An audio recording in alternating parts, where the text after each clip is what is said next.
Madam, मैं इस सवाल को हल कर सकता हूँ, मुझे एक मौका दीजिए। जब हम जैसे बड़े बड़े टीचर इस सवाल को हल नहीं कर पाए तो ये गरीब फटे कपड़े पहना हुआ कचरा बीनने वाला इसे कैसे सही कर देगा? अरे जाकर कचरा बीन, ये तेरी बस की बात नहीं है।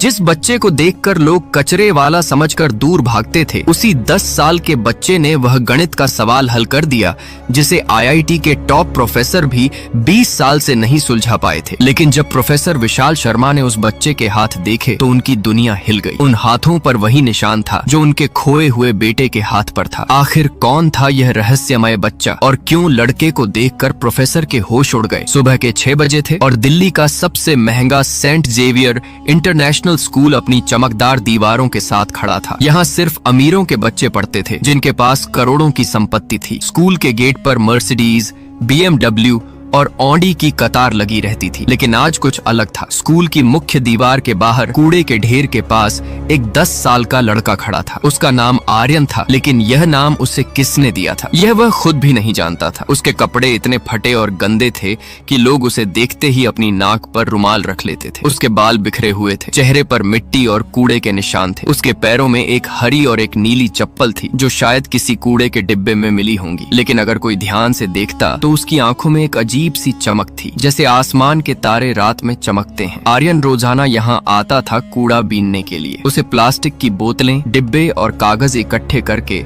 रद्दी वाले को बेचने पड़ते थे ताकि 2 वक्त की रोटी मिल सके। वह कहाँ से आया था, उसके माता पिता कौन थे, यह किसी को नहीं पता था। वह शहर के बाहरी इलाके में एक पुराने बस अड्डे के पास रहता था, जहाँ बेघर लोगों की एक छोटी सी बस्ती थी। लोग उसे पागल समझते थे क्योंकि वह अक्सर जमीन पर लकड़ी के टुकड़े से अजीब और गरीब निशान बनाता रहता था। वे नहीं जानते थे कि वे निशान गणित के सूत्र थे। आर्यन को नहीं पता था कि गणित क्या होती है, लेकिन उसका दिमाग संख्याओं की एक अजीब भाषा समझता था। जब वह कूड़े के ढेर में काम करता था तो उसे बोतलों की संख्या में पैटर्न दिखाई देते थे। जब वह आसमान देखता था तो तारों की स्थिति उसे किसी गुप्त संदेश की तरह लगती थी। स्कूल के अंदर आज खास हलचल थी। प्रोफेसर विशाल शर्मा दिल्ली के सबसे नामी गणितज्ञों में से एक थे। वे आईआईटी दिल्ली से पढ़े थे और उन्होंने अमेरिका में भी काम किया था। लेकिन उनके जीवन में एक ऐसा दुख था जिसने उन्हें तोड़ दिया था। 8 साल पहले उनका 2 साल का बेटा एक मेले में खो गया था। उसका नाम भी आर्यन था। प्रोफेसर विशाल शर्मा और उनकी पत्नी सुधा शर्मा ने हर जगह तलाश किया था। पुलिस, मीडिया, प्राइवेट जासूस सबकी मदद ली थी, लेकिन आर्यन का कोई निशान नहीं मिला था। इस दुख ने प्रोफेसर को इतना कठोर बना दिया था कि वे अब बच्चों से प्यार से बात भी नहीं करते थे। वे सिर्फ गणित में खुद को डुबो देते थे और दिन रात कठिन सवालों को हल करने में लगे रहते थे। आज प्रोफेसर विशाल शर्मा एक खास चुनौती लेकर आए थे। वह एक ऐसा सवाल था जिसे वे पिछले 20 साल से हल करने की कोशिश कर रहे थे। यह सवाल फर्मेट के अंतिम प्रमेय और क्वांटम गणित के सिद्धांतों को जोड़ता था। इसे अंतरराष्ट्रीय गणित समुदाय में शर्मा का असंभव समीकरण के नाम से जाना जाता था। प्रोफेसर विशाल शर्मा ने इस सवाल पर अपनी पूरी जवानी लगा दी थी, लेकिन अभी तक वे इसका समाधान नहीं निकाल पाए थे। आज वे इस सवाल को अपने सबसे होनहार छात्रों के सामने रखने जा रहे थे, न कि उम्मीद में कि कोई इसे हल कर देगा, बल्कि इसलिए ताकि बच्चे समझ सकें कि गणित कितनी गहरी और रहस्यमय है। कक्षा में सन्नाटा था। सभी बच्चे जानते थे कि जब प्रोफेसर विशाल शर्मा इतने गंभीर मूड में आते हैं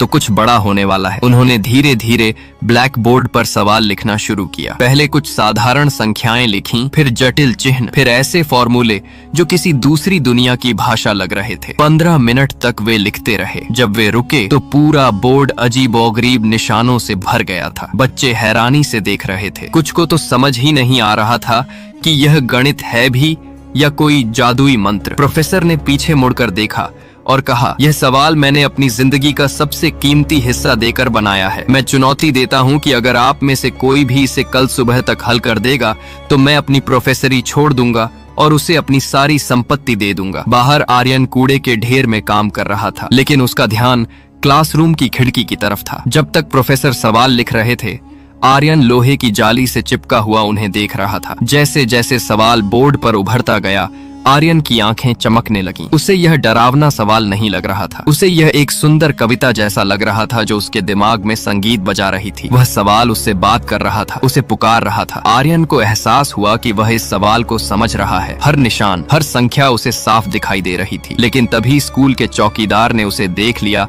और डंडा लहराते हुए आया। यहाँ से गंदे, स्कूल को बदनाम कर रहा है। आर्यन भाग गया, लेकिन वह सवाल उसके दिमाग में घर कर गया था। रात के 11 बजे थे। शहर की रोशनियां धीरे धीरे बुझ रही थीं, लेकिन आर्यन की आंखों में नींद नहीं थी। वह अपनी जगह पर लेटा हुआ था, एक पुराने बस स्टॉप के नीचे, जहां उसने अखबारों और कार्डबोर्ड के टुकड़ों से एक छोटा सा बिस्तर बनाया था। उसके पास न कोई तकिया था, न कंबल। सर्दी में वह अपने फटे कपड़ों में ही ठिठुरता रहता था। आज भी पेट में भूख के मरोड़ उठ रहे थे, क्योंकि उसे 2 दिन से सिर्फ एक रूखी रोटी मिली थी। लेकिन भूख से भी ज्यादा तेज उसके दिमाग में वह सवाल गूंज रहा था। वे निशान, वे संख्याएं, वे फॉर्मूले, सब कुछ उसकी आंखों के सामने नाच रहा था। उसे लगा जैसे वह सवाल उससे कह रहा हो, आर्यन, मैं तुम्हारा इंतजार कर रहा हूँ, आओ और मुझे हल करो। आर्यन चुपचाप उठा। आसपास सभी बेघर लोग सो रहे थे। कुछ शराब पीकर बेहोश पड़े थे, कुछ ठंड से कांप रहे थे। आर्यन ने अपने पैरों में वे अलग अलग रंग की चप्पलें पहनी और सड़क पर निकल पड़ा। रात में दिल्ली की सड़कें वीरान लगती थीं। यहाँ वहाँ कुछ देर से लौटने वाली कारें दिखाई देती थीं। आर्यन तेजी से स्कूल की तरफ भागा। उसके दिल में एक अजीब सा जज्बा था। वह नहीं जानता था कि यह क्या है, लेकिन वह जानता था कि उसे वह सवाल हल करना है, जैसे यही उसकी जिंदगी का मकसद हो। स्कूल पहुंचकर आर्यन ने देखा कि मुख्य गेट बंद था और चौकीदार अपनी कुटिया में सो रहा था। लेकिन आर्यन जानता था कि स्कूल की पिछली दीवार में एक जगह टूटी हुई थी, जहां से वह अक्सर कूड़ा उठाने घुसता था। वह चुपचाप उस जगह पहुंचा और दीवार से होकर स्कूल के अंदर घुस गया। स्कूल का बगीचा रात में बहुत डरावना लग रहा था। पेड़ों की छायाएं भूतों की तरह हिल रही थीं, लेकिन आर्यन को कोई डर नहीं लग रहा था। वह सीधे उस कक्षा की तरफ गया जहां दिन में वह सवाल लिखा गया था। कक्षा की खिड़की खुली थी। आर्यन ने अंदर झांका। बाहर से स्ट्रीट लाइट की हल्की रोशनी अंदर आ रही थी, जो सीधे ब्लैक बोर्ड पर पड़ रही थी। वह सवाल अभी भी वैसे ही लिखा हुआ था। आर्यन की सांस तेज हो गई। वह खिड़की से अंदर कूद गया। कमरे में अंधेरा था, लेकिन बोर्ड साफ दिखाई दे रहा था। आर्यन धीरे धीरे आगे बढ़ा। उसके पैर कांप रहे थे, लेकिन डर से नहीं बल्कि उत्साह से। वह टीचर की मेज के पास गया और वहां से एक चौक का टुकड़ा उठाया। वह चौक उसके गंदे खुरदरे हाथों में बहुत छोटी लग रही थी। आर्यन ने बोर्ड को देखा। प्रोफेसर विशाल शर्मा का सवाल वाकई जटिल था, लेकिन आर्यन को यह जटिल नहीं लग रहा था। उसे लग रहा था जैसे यह सवाल उसी के लिए बनाया गया हो। वह समझ रहा था कि यहाँ समय और स्थान के बीच का रिश्ता छुपा हुआ है। यहाँ अनंत की गणना की गई है। यहाँ ऐसे सूत्र हैं जो ब्रह्मांड की गुत्थियों को सुलझाते हैं। आर्यन ने लिखना शुरू किया। पहले वह धीरे धीरे लिख रहा था, लेकिन जैसे जैसे उसका दिमाग काम करने लगा, उसकी रफ्तार बढ़ती गई। रात की चुप्पी में सिर्फ चौक की आवाज गूंज रही थी, खट खट खट। आर्यन लगातार लिख रहा था। वह भूल गया कि वह भूखा है। वह भूल गया कि वह एक कचरा बीनने वाला बच्चा है। वह भूल गया कि दुनिया उसे कैसे देखती है। इस वक्त वह सिर्फ एक गणितज्ञ था जो ब्रह्मांड के रहस्यों को सुलझा रहा था। उसके दिमाग में एक के बाद एक समाधान आते जा रहे थे। वह देख रहा था कि कैसे संख्याओं के बीच छुपे हुए पुल बन रहे हैं। वह देख रहा था कि कैसे गणित के नियम एक दूसरे से जुड़ रहे हैं। 4 घंटे बाद रात के 3 बजे आर्यन ने अपना काम पूरा किया। पूरा बोर्ड भर गया था। ऊपर से नीचे तक हर जगह समीकरण, फॉर्मूले और गणना लिखी हुई थी, और सबसे नीचे एक छोटे से बॉक्स में आर्यन ने अंतिम उत्तर लिखा था। वह उत्तर इतना सरल था कि कोई भी हैरान रह जाता। इतने जटिल सवाल का जवाब था 1, सिर्फ एक संख्या। आर्यन पीछे हटा और अपने काम को देखा। उसके चेहरे पर एक संतुष्टि की मुस्कान थी, जो शायद उसे कभी खुशी के मौकों पर भी नहीं मिली थी। आर्यन ने चौक वापस मेज पर रख दी। वह एक बार फिर बोर्ड को देखता रहा, जैसे एक कलाकार अपनी कलाकृति को निहारता है। फिर वह खिड़की की तरफ गया। बाहर सुबह होने में अभी भी समय था। वह खिड़की से बाहर कूद गया और उसी रास्ते से जहां से आया था, स्कूल से बाहर निकल गया। वह अपनी जगह वापस चला गया, अपने कार्डबोर्ड के बिस्तर पर लेट गया और तुरंत गहरी नींद में सो गया। उसे नहीं पता था कि अगली सुबह उसकी जिंदगी हमेशा के लिए बदल जाने वाली है। सुबह 8 बजे प्रोफेसर विशाल शर्मा अपने हमेशा के समय पर स्कूल पहुंचे। वे आज भी गुस्से में लग रहे थे, क्योंकि उन्हें पता था कि कल का सवाल कोई हल नहीं कर पाया होगा। वे सीधे अपनी कक्षा में गए। उनके साथ स्कूल की प्रिंसिपल मीरा भी थीं, जो देखना चाहती थीं कि क्या वाकई कोई छात्र इस असंभव चुनौती को पूरा कर पाया है। जैसे ही प्रोफेसर ने कक्षा का दरवाजा खोला और अंदर कदम रखा, उनके हाथ से फाइलें गिर गईं। उनकी आंखें फैल गईं और वे जैसे पत्थर की मूर्ति बन गए। बोर्ड पर उनका सवाल हल हो चुका था। न सिर्फ हल हो चुका था, बल्कि ऐसे तरीके से हल हुआ था जिसकी उन्होंने कभी कल्पना भी नहीं की थी। प्रोफेसर धीरे धीरे बोर्ड के पास गए। उनके हाथ कांप रहे थे। वे अपना चश्मा उतारकर साफ करते रहे और बार बार बोर्ड को देखते रहे। प्रिंसिपल मीरा भी हैरान थी। उन्होंने पूछा, विशाल, क्या यह सही है? प्रोफेसर विशाल शर्मा शर्मा की आवाज में कंपन था जब उन्होंने जवाब दिया, मीरा, यह न सिर्फ सही है बल्कि यह तो जीनियस ही है। जो काम मैं 20 साल से कर रहा था उसे किसी ने एक रात में पूरा कर दिया है। प्रोफेसर ने बोर्ड पर लिखे हुए हर स्टेप को ध्यान से देखा। यहाँ ऐसे तरीके इस्तेमाल हुए थे जिन्हें सिर्फ एक सच्चा गणितज्ञ ही समझ सकता था। यहाँ कैलकुलस, अलजेब्रा और ज्यामिति का इतना सुंदर मिश्रण था कि यह एक कलाकृति लग रही थी। लेकिन सबसे हैरान करने वाली बात यह थी कि यह काम किसी बच्चे ने किया था। हैंडराइटिंग देखकर साफ पता चल रहा था कि यह कोई प्रशिक्षित गणितज्ञ नहीं बल्कि कोई बच्चा था, और वह भी ऐसा बच्चा जिसने शायद कभी स्कूल की शिक्षा भी नहीं ली थी। प्रोफेसर ने तुरंत सिक्योरिटी ऑफिसर को बुलाया। जल्दी से कल रात का सीसीटीवी फुटेज लाओ, मुझे पता करना है कि यह चमत्कार किसने किया है। 20 मिनट बाद सिक्योरिटी ऑफिसर रमेश एक लैपटॉप लेकर आया। प्रोफेसर, प्रिंसिपल मीरा और कुछ अन्य टीचर सभी स्क्रीन के चारों तरफ जमा हो गए। रमेश ने कल रात 11 बजे से फुटेज चलाना शुरू किया। रात के 2:30 में स्क्रीन पर एक छोटी सी छाया दिखाई दी। कैमरा की गुणवत्ता अच्छी नहीं थी, लेकिन यह साफ दिखाई दे रहा था कि कोई बच्चा स्कूल की दीवार फांद कर अंदर आया है। वह बच्चा सीधे कक्षा की तरफ गया और खिड़की से अंदर घुस गया। फिर अगले 4 घंटे तक वह लगातार बोर्ड पर कुछ लिखता रहा। सुबह 3:30 पर वह खिड़की से बाहर कूदा और वापस दीवार फांद कर चला गया। यह तो वही कचरा बीनने वाला लड़का है जो रोजाना यहाँ आता है, रमेश ने कहा। इसे आर्यन कहते हैं।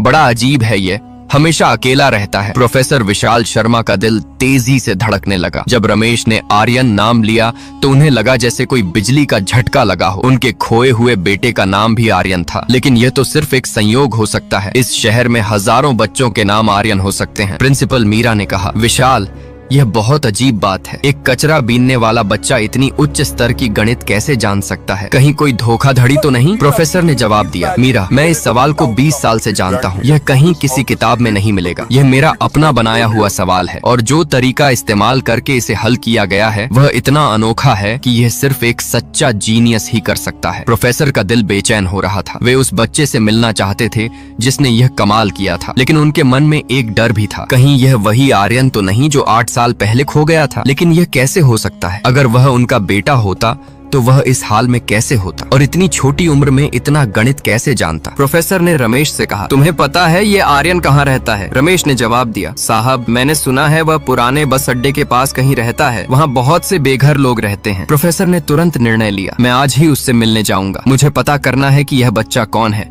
और इसने यह गणित कहाँ से सीखी है। दोपहर के समय प्रोफेसर विशाल शर्मा और प्रिंसिपल मीरा स्कूल से निकले और सीधे पुराने बस अड्डे की तरफ गए। वह जगह शहर के सबसे गरीब इलाकों में से एक थी। यहाँ गंदगी, बदबू और गरीबी का राज था। फटी हुई झुग्गियां, गंदे नाले और कूड़े के ढेर हर तरफ दिखाई दे रहे थे। प्रोफेसर का दिल दुखी हो रहा था। अगर यह वाकई उनका बेटा है तो वह इन हालातों में कैसे जी रहा होगा? बस अड्डे के पास उन्होंने कुछ लोगों से पूछताछ की। एक बुजुर्ग आदमी ने बताया, हाँ, आर्यन यहीं कहीं रहता है। अजीब लड़का है, हमेशा अकेला रहता है, कभी किसी से बात नहीं करता। लोग कहते हैं वह पागल है क्योंकि वह हमेशा जमीन पर कुछ लिखता रहता है। प्रोफेसर का दिल और तेजी से धड़कने लगा। आखिरकार उन्हें आर्यन मिल गया। वह एक पुराने बस के नीचे बैठकर कुछ प्लास्टिक की बोतलें साफ कर रहा था। जब प्रोफेसर ने उसे देखा तो उनकी सांस रुक गई। यह बच्चा देखने में 10 साल का था, बिल्कुल उसी उम्र का जितना उनका खोया हुआ बेटा अब होना चाहिए था। लेकिन इस बच्चे की हालत बहुत खराब थी। कपड़े बहुत गंदे और फटे हुए थे, बाल बिखरे हुए थे और चेहरा धूल से भरा हुआ था। प्रोफेसर धीरे धीरे आर्यन के पास गए। आर्यन ने उन्हें देखा तो डर गया। उसे लगा शायद स्कूल में घुसने की वजह से उसे सजा मिलने वाली है। वह भागने की कोशिश करने लगा, लेकिन प्रोफेसर ने प्यार से कहा, आर्यन, डरो मत, मैं तुम्हें कोई नुकसान नहीं पहुंचाऊंगा, मैं सिर्फ तुमसे बात करना चाहता हूँ। आर्यन ने डरते डरते प्रोफेसर विशाल शर्मा की तरफ देखा। उसकी आंखों में भय था, लेकिन साथ ही एक अजीब सी पहचान भी थी, जैसे वह इन आंखों को कहीं देखा हो। प्रोफेसर ने धीरे से पूछा, बेटा, तुम्हारा नाम आर्यन है ना? आर्यन ने हिचकिचाते हुए सिर हिलाया। और तुमने कल रात स्कूल में जाकर बोर्ड पर गणित का सवाल हल किया था? आर्यन का डर और बढ़ गया। उसे लगा अब पक्का उसे पुलिस के हवाले कर दिया जाएगा। उसने कांपती आवाज में कहा, साहब, मैंने कुछ नहीं चुराया, मैंने बस उस सवाल को ठीक किया था, वह मुझे परेशान कर रहा था। प्रोफेसर का दिल पिघल गया। उन्होंने घुटने टेक कर आर्यन के बराबर बैठते हुए कहा, बेटा तुमने कुछ गलत नहीं किया है, उल्टे तुमने एक बहुत बड़ा काम किया है। मैं सिर्फ यह जानना चाहता हूँ कि तुमने यह गणित कहाँ से सीखी। आर्यन ने धीरे से जवाब दिया, साहब मैंने कहीं से नहीं सीखी, मुझे बस संख्याएं समझ आती हैं। जब मैं उस सवाल को देखा तो मुझे लगा जैसे वह मुझसे बात कर रहा हो। प्रोफेसर विशाल शर्मा को एहसास हो रहा था कि यह कोई साधारण बच्चा नहीं है, लेकिन उनके मन में अभी भी सबसे बड़ा सवाल यह था कि कहीं यह उनका खोया हुआ बेटा तो नहीं। उन्होंने हिम्मत करके पूछा, आर्यन तुम्हें अपने माता पिता के बारे में कुछ याद है? आर्यन ने सिर हिलाया, नहीं साहब मुझे कुछ याद नहीं है, मैं जब से होश संभाला है यहीं रह रहा हूँ। प्रोफेसर का दिल जोर से धड़कने लगा। उन्होंने कांपती आवाज में पूछा, आर्यन तुम्हारे हाथ पर कोई निशान है? आर्यन ने हैरानी से अपने हाथ देखे। उसके दाएं हाथ की हथेली पर एक छोटा सा जन्मजात तिल था जो एक तारे की शक्ल का था। प्रोफेसर जब उस निशान को देखा तो उनकी आंखों में आंसू आ गए। यही निशान उनके खोए हुए बेटे के हाथ पर भी था। प्रोफेसर ने कांपते हाथों से आर्यन का हाथ पकड़ा, उस तारे के निशान को छुआ। उनकी आवाज में कंपन थी, आर्यन यह निशान यह बिल्कुल वैसा ही है जैसा मेरे बेटे के हाथ पर था। आर्यन हैरानी से उनकी तरफ देखने लगा। आपका बेटा? प्रोफेसर की आंखों से आंसू बह रहे थे। हाँ मेरा बेटा भी आर्यन नाम था, वह 8 साल पहले खो गया था, तब वह सिर्फ 2 साल का था। आर्यन को कुछ समझ नहीं आ रहा था, वह सिर्फ यह देख रहा था कि यह बड़ा आदमी क्यों रो रहा है। प्रोफेसर ने अपने आंसू पोंछे और कहा, आर्यन मैं तुम्हें एक जगह ले चलना चाहता हूँ, वहाँ एक औरत है जो तुम्हें देखकर बहुत खुश होगी। आर्यन डर गया, साहब मैं कहीं नहीं जाऊंगा, मुझे यहीं रहना है। प्रोफेसर ने धैर्य से कहा, बेटा डरो मत, मैं तुम्हारा नुकसान नहीं करूंगा, मैं सिर्फ तुम्हें अपने घर खाना खिलाना चाहता हूँ। तुम कब से भूखे हो? आर्यन का पेट सच में खाली था, उसे 2 दिन से सिर्फ पानी मिला था, लेकिन वह अभी भी हिचक रहा था। प्रोफेसर ने कहा, चलो पहले तुम्हें खाना खिलाते हैं, फिर मैं तुम्हें वापस यहीं छोड़ दूंगा। आखिरकार आर्यन मान गया। प्रोफेसर आर्यन को अपनी कार में बिठाकर अपने घर ले गए। रास्ते में आर्यन बहुत चुप था, वह कार की खिड़की से बाहर देख रहा था। जब वे प्रोफेसर के घर पहुंचे तो आर्यन हैरान रह गया। यह एक बहुत बड़ा और सुंदर घर था, बगीचा, फूल, सुंदर दरवाजा, सब कुछ उसके लिए किसी सपने जैसा था। प्रोफेसर ने घर की घंटी बजाई, दरवाजा खुला तो सामने एक औरत खड़ी थी। यह सुधा शर्मा थी, प्रोफेसर की पत्नी। जब उन्होंने आर्यन को देखा तो वे जैसे पत्थर की हो गईं। उनका चेहरा सफेद पड़ गया और वे दरवाजे का सहारा लेकर खड़ी हो गईं। प्रोफेसर ने कहा, सुधा यह आर्यन है, वही बच्चा जिसने मेरे 20 साल पुराने सवाल को हल किया है। सुधा शर्मा धीरे धीरे आर्यन के पास आईं। उन्होंने उसका चेहरा ध्यान से देखा। आर्यन की आंखें, नाक, कान, सब कुछ उन्हें जाना पहचाना लग रहा था। उन्होंने कांपती आवाज में पूछा, विशाल ये कहीं वही तो नहीं? प्रोफेसर ने कहा, सुधा इसके हाथ पर वही तारे का निशान है। सुधा शर्मा ने आर्यन का हाथ देखा। जब उन्होंने उस निशान को देखा तो वे रोने लगी। आर्यन समझ नहीं पा रहा था कि यह सब क्या हो रहा है। उसने पूछा, आंटी आप क्यों रो रही हैं? सुधा शर्मा ने उसे गले लगा लिया। बेटा तुम मेरे बेटे जैसे लगते हो। आर्यन को यह गले लगना अजीब लगा, लेकिन अच्छा भी लगा। उसे किसी ने कभी इतने प्यार से गले नहीं लगाया था। सुधा शर्मा ने आर्यन को नहलाया, उसे नए कपड़े पहनाए और खाना खिलाया। जब आर्यन साफ सुथरा हुआ तो वह बिल्कुल किसी और ही बच्चे की तरह लग रहा था। सुधा शर्मा का दिल कह रहा था कि यही उनका खोया हुआ बेटा है, लेकिन उनका दिमाग कह रहा था कि यह कैसे हो सकता है। रात के समय जब आर्यन सो गया तो प्रोफेसर और सुधा शर्मा बात करने बैठे। सुधा ने कहा, विशाल मैं जानती हूँ यह पागलपन लगता है, लेकिन यह बच्चा हमारे आर्यन जैसा लगता है। प्रोफेसर ने जवाब दिया, सुधा मुझे भी यही लग रहा है, लेकिन अगर यह वाकई हमारा बेटा है तो वह इतने साल कहाँ था और इसे गणित का इतना ज्ञान कैसे है? अगले दिन प्रोफेसर ने डॉक्टर से संपर्क करके आर्यन का डीएनए टेस्ट कराने का फैसला किया, लेकिन उनके दिल में पहले से ही यकीन था कि यह उनका अपना बेटा है। वे आर्यन को वापस स्कूल भी ले गए और सभी टीचर्स के सामने उसे सम्मानित भी किया। 3 दिन बाद डीएनए टेस्ट के रिपोर्ट आए। प्रोफेसर विशाल शर्मा और सुधा शर्मा डॉक्टर के केबिन में बैठे थे। उनके दिल की धड़कनें तेज हो रही थीं। डॉक्टर ने रिपोर्ट खोली और मुस्कुराते हुए कहा, बधाई हो, यह 100% साबित हो गया कि आर्यन आपका अपना बेटा है। यह सुनते ही सुधा शर्मा खुशी से रो पड़ी और प्रोफेसर की आंखों में भी आंसू आ गए। 8 साल बाद उन्हें अपना खोया हुआ बेटा मिल गया था, लेकिन अब सबसे बड़ा सवाल यह था कि आर्यन इन 8 सालों में कहाँ था और उसने गणित कैसे सीखी। जब उन्होंने आर्यन से यह सब पूछा तो आर्यन ने बताया कि उसे अपना कुछ भी अतीत याद नहीं है। वह सिर्फ इतना जानता है कि वह हमेशा से उसी बस अड्डे के आसपास रहा है। कुछ बेघर लोगों ने उसकी देखभाल की है। जब वह छोटा था तो एक बुजुर्ग आदमी उसका ख्याल रखता था जो रद्दी का कारोबार करता था। उसी की दुकान पर पुरानी किताबें मिलती थीं जिन्हें आर्यन पढ़ता रहता था। प्रोफेसर ने उस बुजुर्ग आदमी से मिलने का फैसला किया। उसका नाम रामू काका था। रामू काका ने बताया, साहब यह लड़का 8 साल पहले बहुत बुरी हालत में मिला था। कोई इसे बस अड्डे पर छोड़ गया था। यह बहुत बीमार था और कुछ भी याद नहीं था। मैंने इसकी देखभाल की। यह बहुत अजीब बच्चा है, हमेशा किताबों में मुंह घुसाए रहता था। मैं तो पढ़ा लिखा नहीं हूँ, लेकिन यह किताबों को देखकर ही सब कुछ समझ जाता था। रामू काका ने यह भी बताया कि आर्यन में कुछ खास बात थी, वह बहुत जल्दी चीजें सीख जाता था। साहब यह लड़का जादूगर है। मैंने देखा है इसे कि यह हवा में उंगली से कुछ लिखता रहता है। मुझे लगता था यह पागल है, लेकिन अब पता चला कि यह तो जीनियस है। रामू काका की आंखों में आंसू थे जब वह बोला, साहब मैं खुश हूँ